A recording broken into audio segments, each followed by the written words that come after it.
করে, আবার কবরে দাগও পড়ছে, হাজিও তাসবিহ মাওলার জিকির করে। এরা কিন্তু ওই দুনিয়ামুখী শিক্ষার মাধ্যমে এই চরিত্র তাদের গঠন হয় নাই। এরা যে কোনো এক নামাজির সঙ্গে চলাফেরা করার কারণে, সম্পর্ক রাখার কারণে নামাজি হয়ে গেছে। এই কথা ঠিকই নেবে ঠিক। এই জন্য আমার বাজানদেরকে বলবো, কেউ রাগ করবেন না, বোঝার চেষ্টা করেন। আমি কোরআনুল কারীমের ভূমিকার আয়াত শরীফ তেলাওয়াত করে শুনাইছি, যারা মানুষ তারা বুঝবে, সেই অনুযায়ী আমলও করবে। দুনিয়ার ভিতরে লক্ষ লক্ষ কিতাব, বই, পুস্তক, কোনো কিতাবের কোনো বইয়ের শুরুতে কোনো লেখক কিন্তু লিখতে পারে নাই আমার কিতাবে বইতে কোনো ভুল নাই। পারছে লিখতে? একটাই কিতাব দুনিয়ার ভিতরে যার শুরুতে লেখা আছে লা রাইবা ফি, কোনো ভুল সন্দেহ নাই। কি আমি ভুল বললাম না ঠিক বললাম? আচ্ছা, যারা মানুষ তারা চিন্তা করবে না যে এত লক্ষ লক্ষ কিতাব, বই, পুস্তক, কোনো লেখক লিখতে পারে নাই, ভুল নাই, সন্দেহ নাই। একটা কিতাবের শুরুতে লেখা আছে ভুল নাই, সন্দেহ নাই, ব্যাপারটা কি আমার চিন্তা করা লাগবে। এই কথা ঠিক না? বাজারেরা ভালো করে বোঝে। এই কোরআনুল কারীম একদিন দুই দিন আগে নাযিল হয় নাই, 14 থেকে 1450 বছর হয়ে গেছে।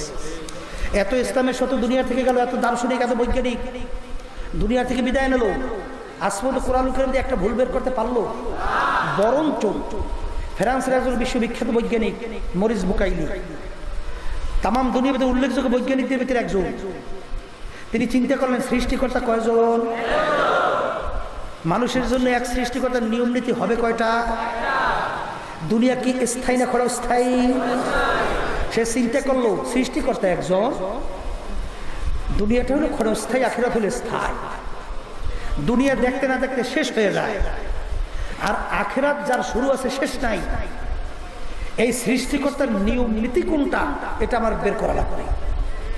তিনি রিসার্চ করে এক পর্যায়ে দেখলো, বিশেষ করে আসমানি যে 4 কিতাব উল্লেখযোগ্য, কোরআনুল কারীম, তাওরাত, ইনজিল, জাবুর, এইটা তিনি রিসার্চ করে দেখে লন্ডনের তাওরাতের সঙ্গে আমেরিকার তাওরাতের মিল নাই, ইনজিলের সঙ্গে তাওরাত আমেরিকার লন্ডনের মিল নাই, জবুরের সঙ্গে আমেরিকা, লন্ডন, ফ্রান্সের মিল নাই, এক জায়গায় এক এক ধরনের। কিন্তু কোরআনুল কারীম তিনি যেখানে রিসার্চ করলো একটা নোক্তারও কোনো পরিবর্তন নাই। এমনকি ওসমান গনি রাদিয়াল্লাহু তাআলা আনহু তিনি যে হাতে কোরআনুল কারীম লিখছিলেন, সেই কোরআনুল কারীম এখনো মিউজিয়ামের মধ্যে, এখনো জাদুঘরের ভিতরে সংরক্ষিত আছে। তিনি যে সেই কোরআনুল কারীম রিসার্চ করছে, সেখানেও যাই দেখেন নোক্তার পরিবর্তন নাই। এরপরে তিনি কলেমা পড়ে মুসলমান হয়ে গেছে। মুসলমান হয়ে একটা বইও লেখছেন, বাইবেল, কোরআন ও বিজ্ঞান, 400-450 পৃষ্ঠা ব্যাপী। তার ভিতরে তিনি প্রমাণ করছেন সৃষ্টিকর্তার কিতাব দুনিয়াতে নাম হলো কোরআন, ধর্মের নাম হলো ইসলাম। কথা বোঝেন নাই? আমি শিক্ষিত বাজানদেরকে বলবো, যারা একটু দুনিয়ার মোহে পড়ছেন, যারা সম্পদের লোভে পড়ছেন, যারা ক্ষমতার লোভে পড়ছেন, যারা বিভিন্ন দলের নেতা নেত্রীর পিছনে পড়ছেন, যারা নাকি বিভিন্ন পদের লোভে পড়ছেন, তাদেরকে বলবো বাজান মাঝে মধ্যে একটু মোরাকাবা করেন, তারপর দুনিয়া থেকে বিদায় নিয়ে কবরে যান। কারণ দুনিয়ার জিন্দেগি কিন্তু একটাই, দ্বিতীয়বার কিন্তু ফেরত পাওয়া যাবে না। জোরে কম পাওয়া যাবে? একবার যে দুনিয়া থেকে বিদায় নিয়ে কবরে গেছে, ফেরত আসছে কে কে? কোনোদিন আসবে? তাই যদি নাই আসে, আর দুনিয়া মাজরাতুল আখিরাহ, এই দুনিয়াটা হলো আখিরাত, সেই স্থায়ী জিন্দেগির ফসল, সম্বল, এখান থেকে কামাই করার পর রওনা করা লাগবে। কথা ঠিক না? এই জন্য আমি সংক্ষেপে বলবো, কোরআনুল কারীম এখন আমাদের মাঝে আছে না নাই? যখন আছে, এখন ইসলামের শত দুনিয়াতে আছে না নাই? আমার আব্বাজান প্রায় উদাহরণ দিয়ে বলতেন, হে ইসলাম বিদ্বেষী চক্র, মুসলমানের শত্রুরা, ইসলাম মুসলমানদেরকে ধ্বংস করার জন্য বিমান থেকে বোমা ফেলানোর দরকার নাই, বিভিন্ন ধরনের অত্যাধুনিক অস্ত্র ব্যবহার দরকার নাই। তোমরা তাম দুনিয়ার সমস্ত মানুষ, সমস্ত মাখলুকাত, সবাই যদি একত্রিত হইয়া কোরআনুল কারীম একটা ভুল বের করতে পারো, আমার আব্বাজান বলতেন, আমি আর নামাজ পড়বো না, তোমাদেরকে পড়তে বলবো না, আমি আর সুন্নাত তরিকায় চলবো না, দাঁড়িয়ে রাখবো না, টুপি মাথায় রাখবো না, লাম্বা জামা গায়ে দেবো না, আমিও হারাম হালাল তমিজ করে খাবো না, চলবো না, আমিও পর্দা করবো না, আমার বিবিকে আমিও সাজাই পড়ায় রাস্তায় ছেড়ে দেবো। কিন্তু আমি ভালো করে চিন্তা ভাবনা করে দেখছি, কোরআনুল কারীম কিন্তু সত্য। কি জোরে বলেন কথা ঠিক? কোরআনুল কারীম যদি সত্য হয়, তাহলে বেনামাজির জন্য যারা নামাজ ঠিক মতো পড়ে না, বেনামাজি বোঝেন কাদেরকে বেনামাজি বলে? হ্যাঁ না, এইটা বেনামাজি না। 5 ওয়াক্তের ভিতরে 4 ওয়াক্ত পড়ছে, 1 ওয়াক্ত পড়ে নাই।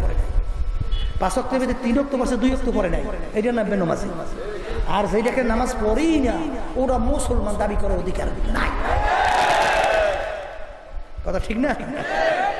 এক ওয়াক্ত নামাজ পড়বে বলতে বলতে অন্য ওয়াক্ত আসছে, কেউ যদি ইচ্ছা কইরা এক ওয়াক্তের নামাজ অন্য ওয়াক্তে যায় কাজা কইরা পড়ে, এই অপরাধের জন্য দুনিয়া এবং আখিরাতের সময় হিসাব করার পরে দেখা গেছে কুরআন এবং হাদিস অনুযায়ী 2,88,00,000 বছর জাহান্নামের আগুনের ভিতরে জ্বলে। জোরে বলেন নাউযুবিল্লাহ। কুরআনুল কারীম যদি সত্য হয়, আল্লাহ রাসূল সাল্লাল্লাহু আলাইহি ওয়াসাল্লাম বলেন, যেই হারাম মালের দ্বারা রক্ত এবং গোশত তৈরি হবে তার জায়গা জাহান্নাম ছাড়া হবে না। আপনি পীর হতে পারেন, মুফতি হতে পারেন, মুহাদ্দিস হতে পারেন, আপনি নামাজি হতে পারেন, কপালে দাগ পড়তে পারে, 10 বার হজ করতে পারেন, কিন্তু হারাম মালের দ্বারা রক্ত এবং গোশত যদি তৈরি হয় তার জায়গা জাহান্নাম ছাড়া হবে না। এইটাও কিন্তু সত্য। জোরে বলেন কথা ঠিক না ঠিক? এই জন্য আমার বাজানতে কথা বললেন না, আস্তে কথা বলেন। আরে মুখ দিয়ে কথা বললেন না, ইশারায় কাজ করেন, ইশারায়, হলে কিন্তু কথা বুঝা যাবে না। তাই যেই কথা বলছিলাম, সব কি সত্য কি সত্য না? যদি সত্যই হয় তাহলে আমার বাজানদেরকে বলবো, কবরে কিন্তু কোনো দলাদলি নাই। কি আছে? কবরে যদি কেউ যে পরিচয় দেন আমি সরমনের মুরিদ, মাপ পাইবেন। আমি অমুক বাবার লোক, আমি অমুক উস্তাদের সাগরের, কথা কর না। কি কোনো পরিচয় কবরে চলবে? যদি চলতই, আল্লাহর নবীর চেয়ে বড় পীর, ওলি, গাউস, কুতুব দুনিয়া থেকে আসছে? আসবে। আল্লাহর নবী দুনিয়া থাকা অবস্থায় তার কলিজার টুকরা সন্তান ফাতেমা রাদিয়াল্লাহু তাআলা আনহা তাকে ইঙ্গিত করে বলছিলেন, ইয়া ফাতেমা তামজি নাফসাকা মিনান নার। ফাতেমা দুনিয়া থাকা অবস্থায় নিজে আমল করো, জাহান্নামের আগুন থেকে বাঁচো, এরপর অন্ধকার কবরে যাই এসো।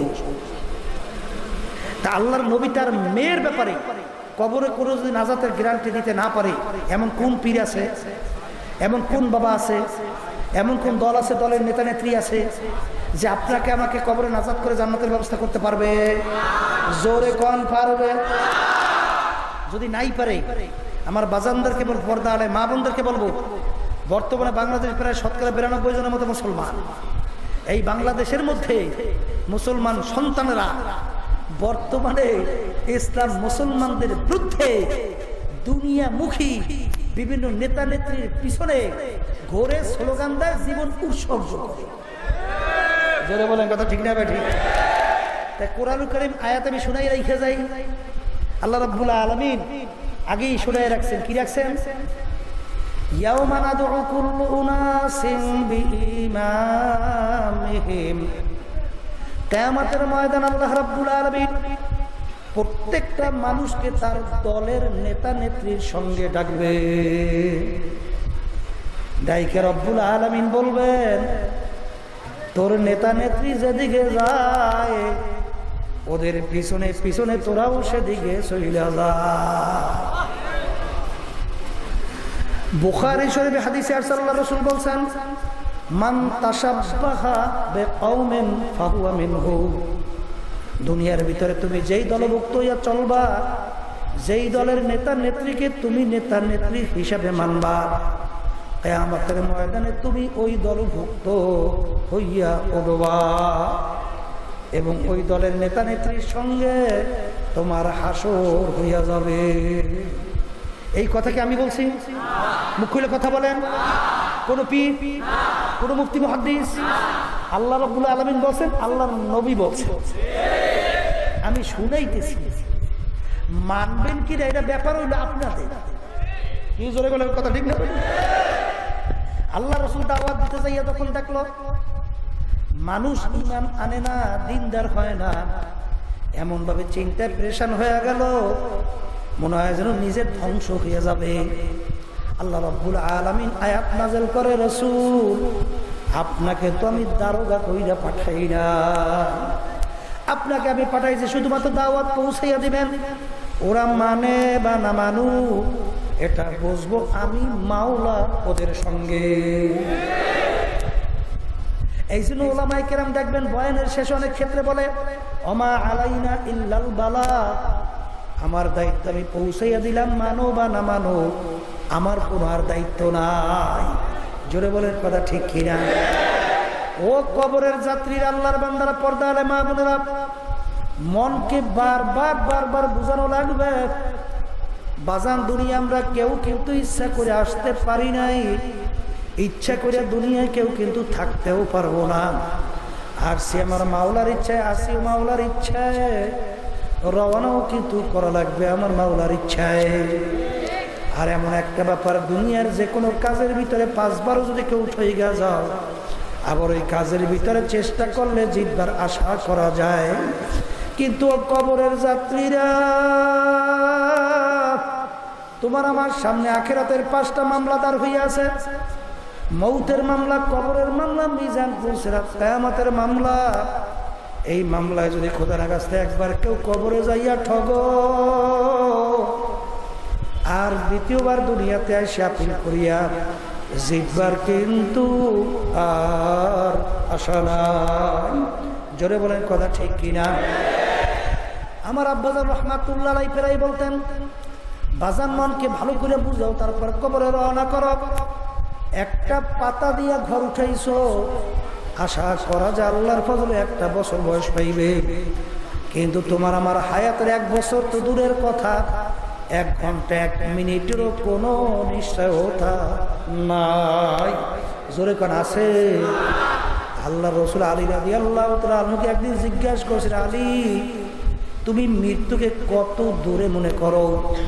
আলী রাদিয়াল্লাহু তাআলা বলছে, ইয়া রাসূলুল্লাহ, ইয়া হাবিবাল্লাহ, আমি যখন নামাজের জন্য ওযু করি তখন আমি খেয়াল করি আমার জীবনের শেষ ওযু এই, সামনে রক্তে নামাজের জন্য ওযু করার সুযোগ মনে হয় আর পাবো না।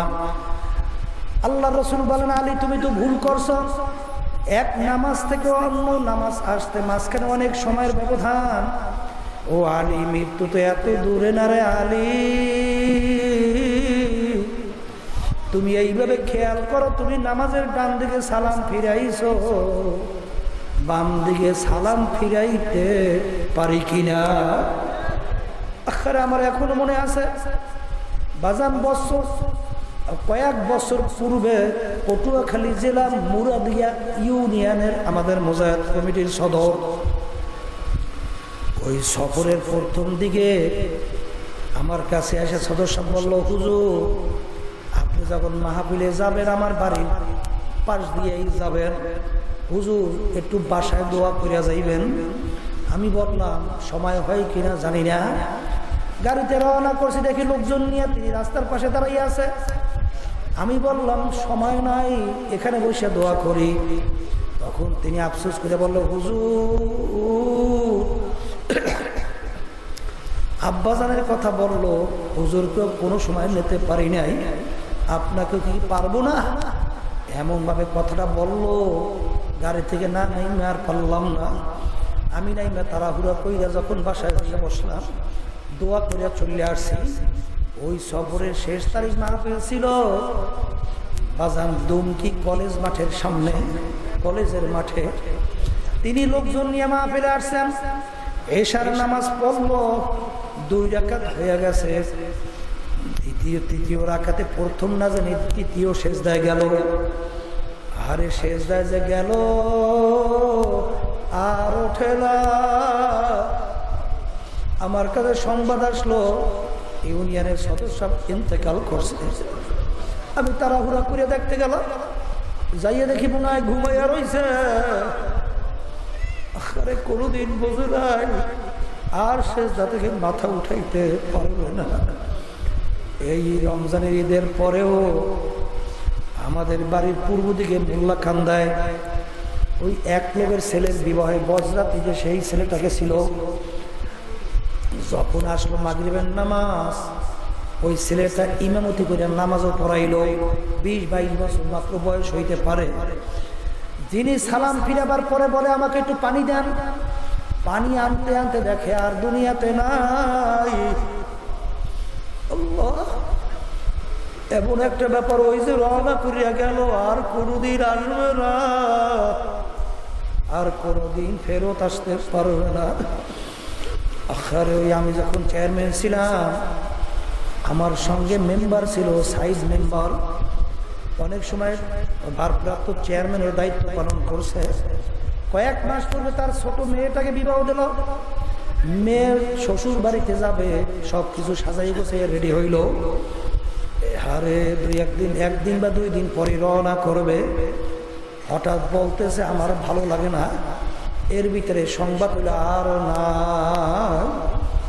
ও কবরের যাত্রীরা, আল্লাহর বান্দারা, পর্দালে মা বোনেরা, আজকে কোন দুনিয়ার টাকা পয়সার পিছনে পড়ছো, সম্মানের পিছনে পড়ছো? কোন মেম্বার, চেয়ারম্যান, এমপি, মিনিস্টারের পিছনে পড়ছো? কোন দলের নেতা নেত্রীর পিছনে পড়ছো? বাজান, চিন্তা ভাবনা করিয়া তারপর কবরে রওনা করো। কারণ একবার যদি দুনিয়ার জিন্দেগি শেষ হইয়া কবরে যাও, আর দ্বিতীয়বার কিন্তু ফেরত আসা যায় না। এই যে আমার বাজানদের হলো পর্দালে মা বোনদেরকে বলবো, বাজান মনে করছে দুনিয়াতেই শেষ, আর বুঝি জিন্দেগি নাই রে বাজান। কত ঘটনা আমার মাওলা মাঝে মধ্যে বাংলাদেশের মধ্যেও দেখায়। আমাদের চরমনের একজন মুজাহিদ ছিল কুড়িগ্রাম। আমি গত সফরেও লালমনিরহাট থেকে আসছি, পাশে জেলা হলো কুড়িগ্রাম। চরমনের একজন মুজাহিদ ছিল, অনেকে তাকে ঘুঘু মুন্সি করে ডাকতো। আসলে তার নাম ছিল বশিরউদ্দিন মুন্সি। ঘুঘু মুন্সি কেন বলতো? রাস্তা দিয়ে হাঁটতো, এমন ভাবে আমার মাওলার জিকির করতো, মনে হয় যেন ঘুঘু বলতে বলতে যা। তিনি এক মসজিদের ইমাম ছিল।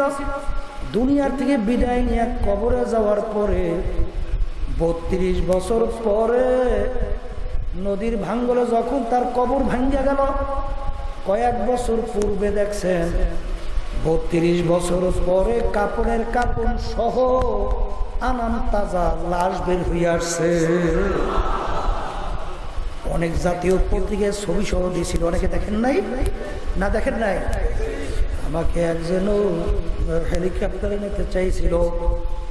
আমি কয়েক মাস পূর্ব সেই জেলা থেকে মাহফিল করে আসছি। যারা উঠাইয়া এখন আব্বাজান রহমাতুল্লাহ আলাই, তার নামের মাদ্রাসা ফজলুল উলুম, সেই ফজলুল উলুমের সামনে এখন নতুনভাবে দাফন করছে। কিছুদিন আগেও সেই নতুন কবর আমি জিয়ারত করিয়া আসছি। যারা উঠাইছে তারা আমাকে বলল, হুজুর মুখ থেকে কাপড় সরাইয়া দেখছি, ওই যে দাড়ির ভিতরে মেহেন্দি লাগাইছে এখনো লাল চক চক চক চক চক চক করতে আছে। একজন বলল, হুজুর কাপড় টান দিয়া দেখছি এমন শক্ত, মনে হয় যেন নতুন কাপড় গায়ে লাগাইছে। বাবারে, অনেক সাহাবায়ে কিরামদের লাশ মুবারক 1000 বছর পরেও কাপড়ের কাপড় সহ একেবারে তাজা পাওয়া যায়। যত ঘটনা আমার মাওলা মাঝে মধ্যে দেখায়, নেককার পরহেজগার আল্লাহ ওয়ালা ছাড়া দেখা যায় না। আবার কত কবরে আগুন দেখা যায়, সাপ দেখা যায়, কত কবরে নাফরমানের জিহ্বাটা টানা বিস্তার পর্যন্ত ঝুলাইয়া রাখছে, কত নাফরমানের চেহারা শুয়ারের চেহারা ইয়া পড়িয়া রয়েছে। যত দুর্ঘটনা মাঝে মধ্যে দেখা যায়, বেনামাজি, হারামখোর, ঘুষখোর, সুদখোর, জালেম, এছাড়াও কিন্তু দেখা যায় না। ও কবরের যাত্রীরা, একটু দুনিয়ায় শান্তিতে থাকবা। এই জন্য হারামকে হারাম বলো না, ঘুষকে ঘুষ বলো না, সুদকে সুদ বলো না। জুলুম করতে অনেক ক্ষেত্রে চিন্তাও করো না। আল্লাহর বিরুদ্ধে, ইসলামের বিরুদ্ধে, মুসলমানদের বিরুদ্ধে স্লোগান দিতেও অনেক সময় চিন্তা করো না। কিন্তু একটু মাঝে মধ্যে একটু মুরাকাবা করো, চিন্তা করো, তারপর কবরে রওনা করো বাজান। কারণ কবরে কিন্তু কোনো দলাদলি নাই, কবরে কিন্তু কোনো টাকার গরমের পরিচয় নাই। তুমি পীর না মুরিদ, মুফতি না মুহাদ্দিস, তুমি বড় মেয়া না ছোট মেয়া, তুমি শিক্ষিত না অশিক্ষিত, বংশ ভালো না মন্দ, এই পরিচয় কিন্তু কবরে চলবে না। ও কবরের যাত্রীরা, একটু মাঝে মধ্যে একটু মোরাকাবা চিন্তা করো, কবরে রওনা করো। বাজান, তাম দুনিয়ার মোট 4 জন লোক রাজত্ব করছিল, এর ভিতরে 2 জন মুসলমান, 2 জন অন্য জাতি।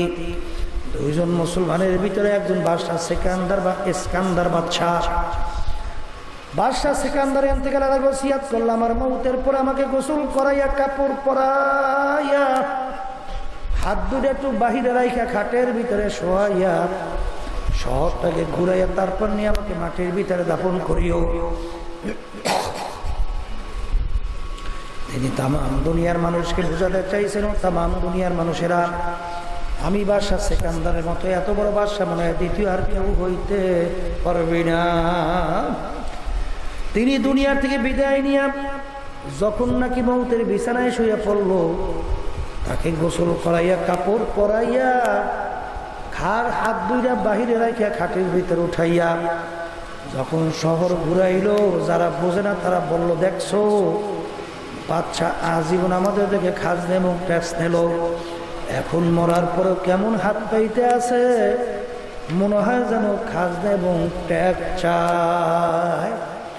বিজ্ঞ আলেমরা বলল, বোকার দলেরা, তোমরা তো বোঝো নাই, বাদশাহ সিকান্দার ইন্তেকালের আগে ওসিয়ত করছিল, মউতের পরে হাত দুইটা বাহিরে রাখিয়া ঘুরাইয়া কবরে রাখার জন্য।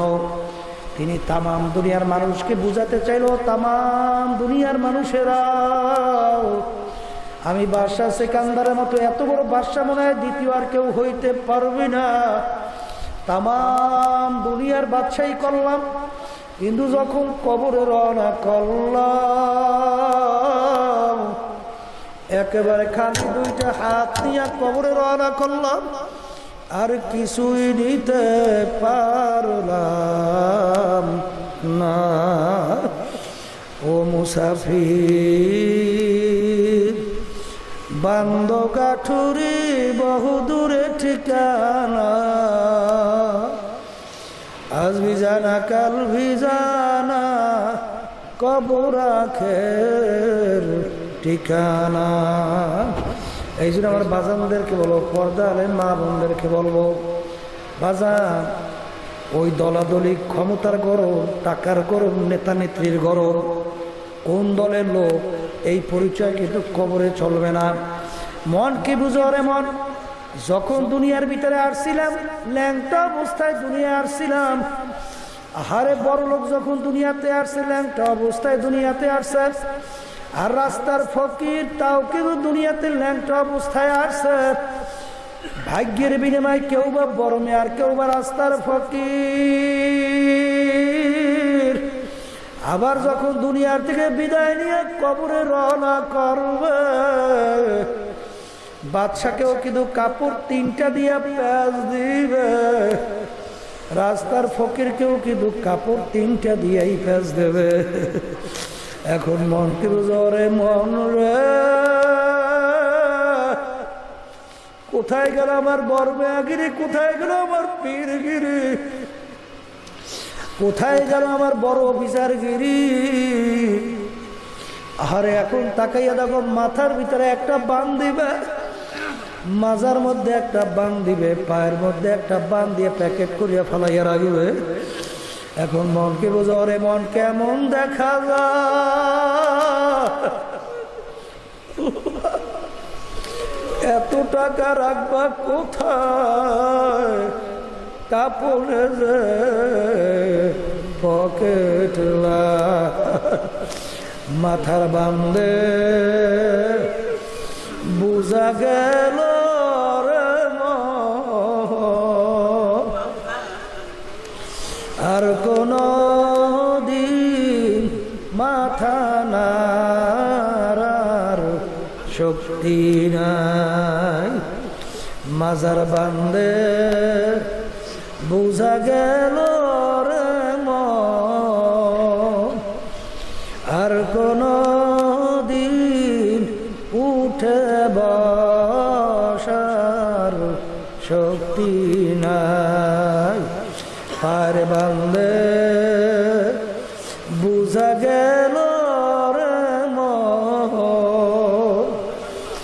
আর কোনো দিন এতে চলার শক্তি নাই। বাজান রে, আমার দাদা রহমাতুল্লাহ আলাইহির কথা শুনছিলাম। এক বড় অফিসারকে দাদাজান জিজ্ঞাসা করছিলেন, কালেক্টর আপনারা কি মশারি টাঙ্গান? বলে হুজুর মশারি টাঙ্গাই কেন?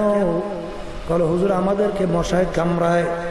দাদাজান বলছিলেন, কালেক্টর আপনারা মশারি টাঙ্গান মশার ভয়, আপনাদেরকে তো সেপাইরা বিভিন্ন বন্দুক নিয়ে পাহারা দেয়, ওই বন্দুক কি মশায় ভয় পায় না? তখন কালেক্টর বলছিল, হুজুর মশায় বন্দুক ভয় পায় না। তখন দাদাজান বলছিলেন, কালেক্টর রে, আজকে দুনিয়ার সাধারণ মশায় তোমার বন্দুক ভয় পায় না, আর তুমি যদি বেনমাজি হইয়া হারামখোর ঘুষখোর সুদখোর হইয়া কবরে যাও, ওই কবরে নিরানব্বই সাপ তোমাকে ভয় করবে। এমন কি গ্যারান্টি আছে কালেক্টর? চিন্তা ভাবনা করে কবরে যাইয়া শোও। আরে বাতি নাই রে, সাথী নাই রে, কবর।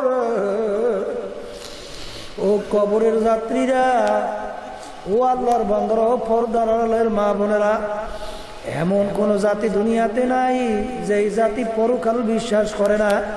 হিন্দুরাও করে, খ্রিস্টানরাও করে, ইহুদি অন্যান্য ধর্মাবলম্বী সবাই করে, কিন্তু বাজান মুসলমান আমরা পরকাল বিশ্বাস করি। কিন্তু আজ পর্যন্ত অন্য কোনো জাতি দুনিয়ার ভিতরে চ্যালেঞ্জে টিকতে পারে নাই। একমাত্র মুসলমান জাতি আজকে দুনিয়ার ভিতরে চ্যালেঞ্জের মাধ্যমে বুক ফুলাইয়া গলা টান করিয়া দুনিয়া বাইচে আছে।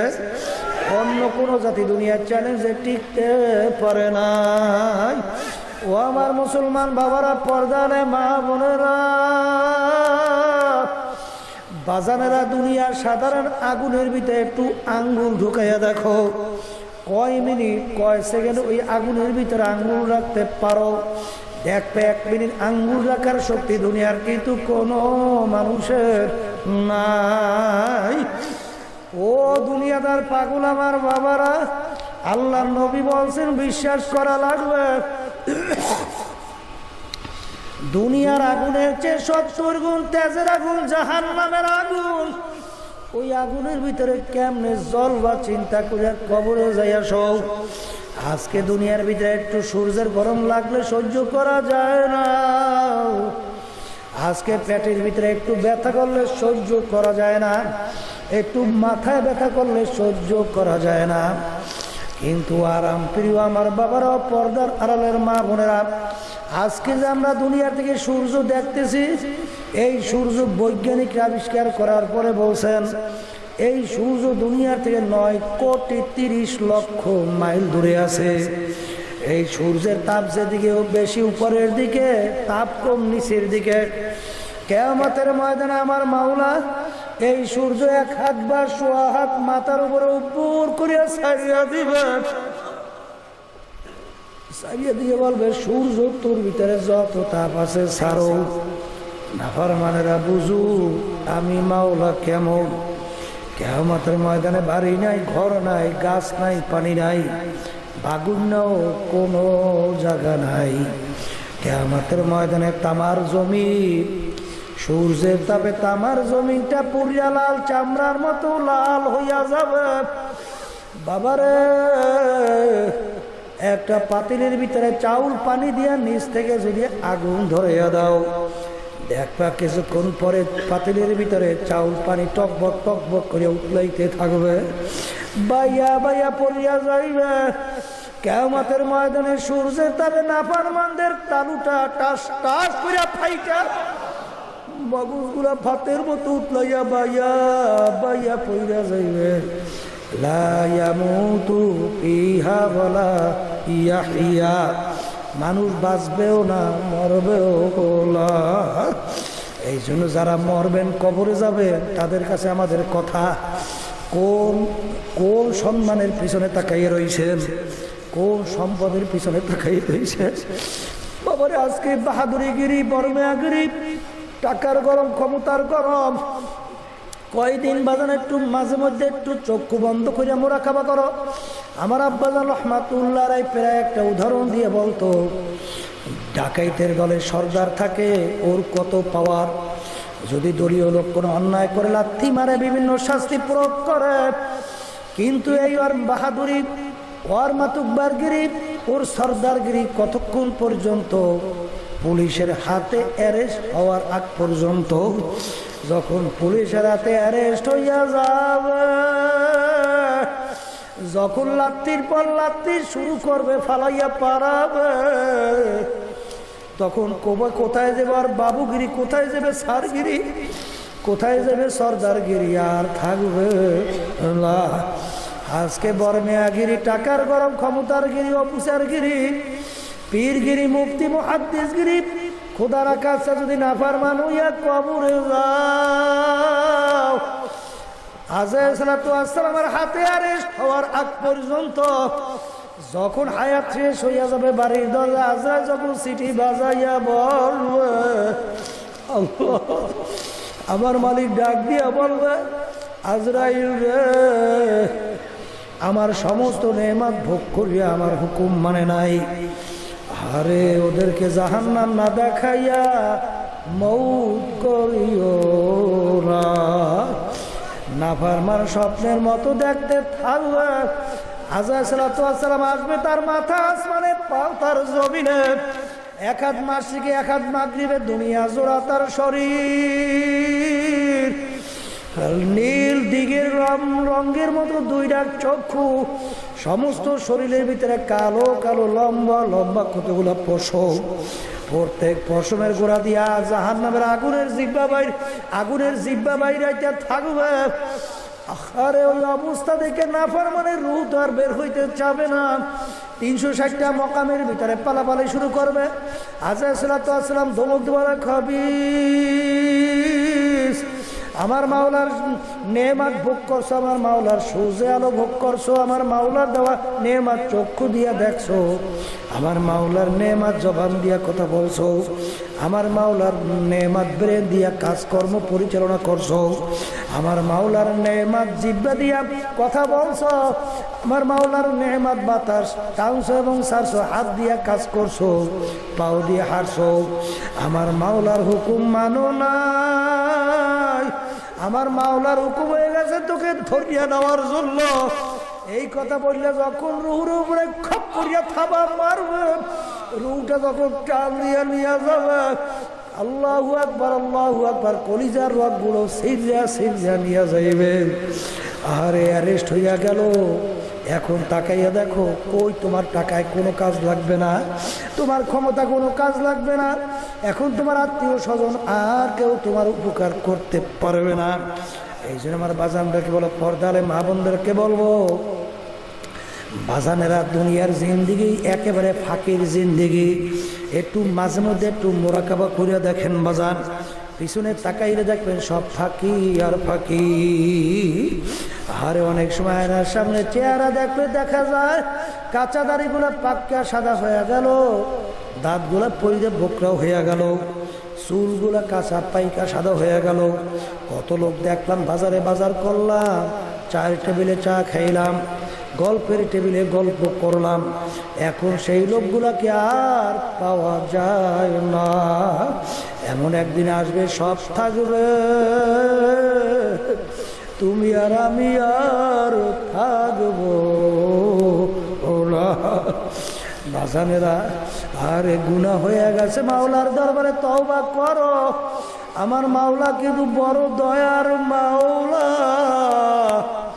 সন্তান যদি ওয়া ওয়া ওয়া করে কাঁদে, মায়ের কাজ হাতে থেকে ঠাস করিয়া পড়িয়া যায়, মা সন্তানকে যাইয়া দৌড়াইয়া ধরে, সারা গাছ যদি পায়খানা প্রসাবে বোঝাই হয়ে থাকে, ধোয়াইয়া পোষাইয়া করে নিয়ে আদর করে। আমার মাওলা বান্দা বান্দিকে মায়ের যে 1000 গুণ বেশি মহব্বত করে। যদি ডাক দিয়ে বলতে পারে, মাবুদ গো, নাফরমান তোমার দরবারে হাজির, দয়া মায়া করে তুমি আমাকে মাফ করিয়া দাও। আমার মাওলা মাফ করবে, তওবার মতো যদি তওবা করতে পারো, শুধু মাফ করবে তাই না, গুনাহকে নেকের দ্বারা পরিবর্তন কইরা দেবে। আমি আপনাদের জন্য দোয়া করি, আমি আপনাদের কাছে দোয়া চাই, আমরা সবাই যেন আল্লাহর খাস বান্দা হইয়া, পর্দারে মা বোনেরা আল্লাহর খাস বান্দি হইয়া কবরে যেন যাইতে পারি। আল্লাহুম্মা আমিন। হে ঘরের মেয়ে লোকেরা হাত উঠাও, গুনার কথা মনে করো, দুই চোখের পানি ফালাও, মাওলার দরবারে কান্দো আর মাপ চাও। যদি কান্না না আসে মনকে বুঝাও রে মন, একদিন এই ঘরের দরজা দিয়ে নতুন বউ হয়ে উঠছিল রে মন। কত মেয়ে লোকে শরবত খাওয়াইলো, কত মেয়ে লোকে বাতাস করলো, আবার এমন একটা দিন আসবে এই ঘরের দরজা দিয়া মরা লাশ হইয়া বের হবা। ছেলে কান্দে মা করে, মেয়ে কান্দে মা করে, যত আর দিবানা। ও মাহবুব, আপনি একটা মাঠের দিকে চাইয়া দেখেন আপনার বান্দারা কিভাবে কাঁদলো।